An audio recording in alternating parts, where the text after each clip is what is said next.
안녕하세요, 최대리입니다. 최근 SK하이닉스가 제조업 분야에서 연봉을 많이 준다는 인식을 심어주고 있죠. 이번 영상에서는 SK하이닉스 신입 1년차 연봉을 공개하고 이와 아파트 가격의 상관관계에 대해 정리하겠습니다. 하이닉스의 연봉 체계는 계약 연봉에 상반기 보너스로 지급하는 PI, 하반기 보너스인 PI, 1년 영업이익을 기반으로 보너스를 지급하는 PS로 구성됩니다. 여기에 각종 복지 포인트와 노조가 만들어낸 금액이 더해지죠. 야근을 더하면 야근비도 더해지는데 계산에서는 제거하였습니다. SK하이닉스의 2021년 신입사원 계약 연봉은 5,040만원이었습니다. 이 금액은 제조업 시가총액 1위인 삼성전자보다도 많은 금액입니다. SK하이닉스는 2021년 상반기, 하반기 PI로 기본급의 100%인 252만원, 총 504만원을 지급하였습니다. 한 해 PS로는 1000%인 2,520만원을 지급하였죠. 그리고 특별 보너스로 기본급의 300%인 756만원을 지급하였습니다.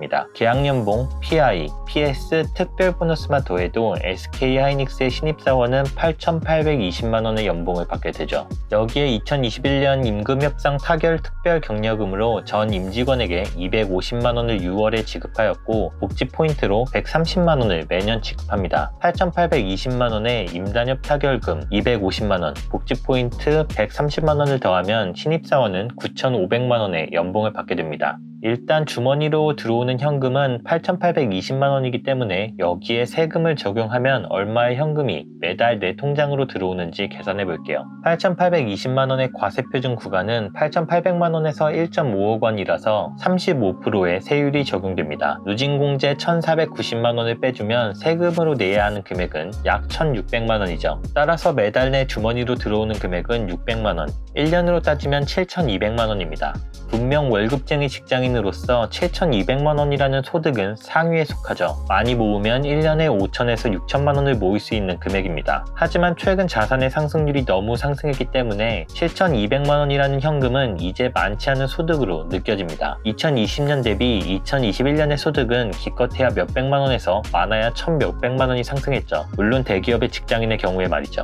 하지만 서울의 아파트는 2017년에 평균 6,500만원이 올랐고 2018년에는 1억 5천만원, 2019년에는 4,400만원, 2020년에는 1억 8천만원, 2021년에는 2억 원이 상승했습니다. 2016년 대비 2021년에 서울 아파트 평균 매매가는 2배가 넘었죠. 경기도는 다를까요? 경기도 아파트 역시 2017년에 평균 1,100만원이 올랐고 2018년에는 2,900만원, 2019년에는 522만원, 2020년에는 8,700만원, 2021년에는 1억 5천만원이 상승했습니다. 우리나라 사람들은 대부분의 자산을 부동산으로 가지고 있는데 아파트라는 재화의 가격 상승률은 우리의 연봉 상승률보다 훨씬 높습니다. 특히 우리나라의 수도인 서울의 경우에는 우리가 소득을 모으는 속도보다 아파트 가격 상승이 더 빠르죠. 전국의 아파트 가격 상승률이 같다고 가정해도 가격 자체가 비싸기 때문에 이런 문제가 발생합니다. 주택의 가격을 가구 연소득으로 나눈 값인 PRI 지표를 보겠습니다. 서울의 경우에 평균 연봉을 받는 사람이 평균적인 아파트를 매수하려면 숨만 쉬고 돈을 모아도 17.6년이라는 시간이 걸립니다. 소득 상위 20%가 상위 20%에 해당하는 아파트를 매수해도 숨만 쉬고 돈을 모으면 17년이라는 시간이 걸리죠. 직장인은 아무리 월급이 상승하고 월급을 모아도 원하는 아파트를 매수하지 못하는 구조입니다. 본인이 전세로 거주하고 있다면 본인이 전세로 거주하고 있는 아파트는 본인의 소득 수준보다 수준이 높을 확률이 높기 때문이죠. 전세로 거주한다면 매매로 하위 20% 아파트에 거주할 수 있는 사람은 평균 아파트에 전세로 거주할 수 있고 평균 아파트에 매매로 거주할 수 있는 사람은 상위 20% 아파트에 전세로 거주할 수 있습니다. 사실상 본인의 수준에 맞지 않는 아파트에 거주한다는 말이죠. 따라서 전세를 매매로 바꾸기 위해서는 5계단 중에서 2계단을 낮춰서 거주해야 하는데 현실적으로 이를 받아들일 수 있는 사람은 적을 것입니다. 예를 들어 서울에서 경기도로 나가야 한다거나 34평에서 24평으로 면적을 줄인다거나 신축에서 구축으로 이사를 가야 하기 때문입니다. 결론적으로 본인이 현재 소득을 정확히 알고 현재 본인이 거주하고 있는 아파트가 수준에 맞는지를 판단해 보셔야 합니다. 풀대출 전세로 거주하고 있는데 직장인이고 본투비 부자가 아니다 라고 판단된다면 하려면 주거비를 최소화하고 자산을 굴려서 더 큰 자산을 만들어내는데 포커싱하는 것이 좋겠습니다. 이렇게 해야 정년 때문에 직장을 잃기 전에 최대한 빨리 본인의 수준에 맞는 아파트를 매수할 수 있기 때문이죠.